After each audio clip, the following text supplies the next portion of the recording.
ዋቱ ሆኖ መኖር ራሱ በጣም አስቀያሚ ነው። እኔም ደፋር ሆኜ መታየት ፈልጋለሁ። ድፍረት እኮ አይደለም የሚያስፈልገው፣ በቂማ ተደፋፍረናል። አሁን እንዴት ከማዕከላዊ መንግስት ጋር ተቀራርበህ ትሰራለህ? እንዴት ከጎረቤቶች ጋር ተቀራርበህ የትግራይን ጥቅም ታስከብራለህ የሚለው ላይ መትጋት ያለበት። እንዴት ተፈናቃዮችን መልሳለሁ ብለህ ሁሉም የምትችለውን አቅም ተጠቅመህ ነው መንቀሳቀስ ያለበት።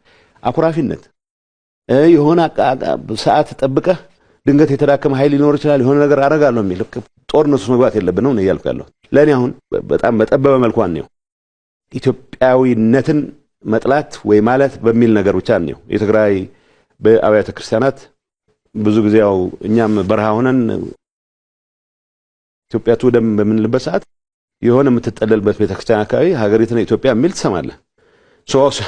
እነዚህ ነገሮች ይሄ የተፈጠረውን ስሜት እንዴት እናከመው ወደሚል በማዞር ብቻ ነው ልንፈታው የምንችለው። ፌደራል መንግስት ላይ ማፈጥበት ጊዜ አክትሟል ነው የምልህ። እኔ ያልኩት ካልሆነ ሌላው አስተሳሰብ ቶታሊታሪያን ነው። ቤተክርስቲያን መቆጣጠር የሚፈልግ አስተሳሰብ፣ እድር መቆጣጠር የሚፈልግ አስተሳሰብ ህወሓት ስላደረገው ሌላ ፓርቲን ቢያደርገው ስህተት ነው፣ አይሆንም፣ ተቀባይነት የለውም። ለኔ ወጣቱ ይሄን ሳይክል ብሬክ ማድረግ አለበት። የህወሓት ቀሳውስት ነን የሚሉ ሰዎች አሉ።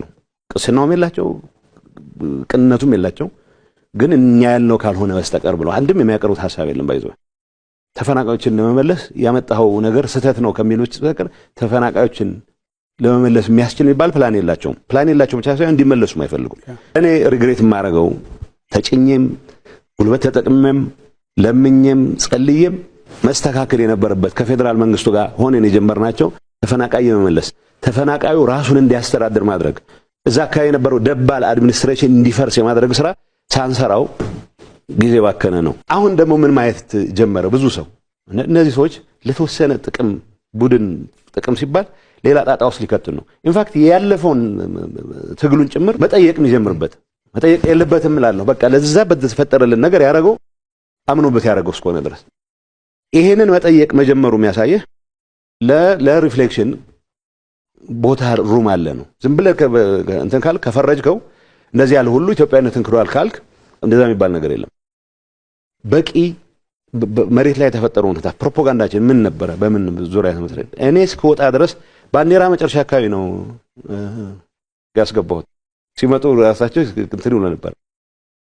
ባንዲራ የመጥላት ያለ መጥላት ጉዳይ አድርገን ግን ጊዜያዊ መንግስቱ የፌዴሬሽኑ አካል ነው። ትግራይ የፌዴሬሽኑ አካል ነች።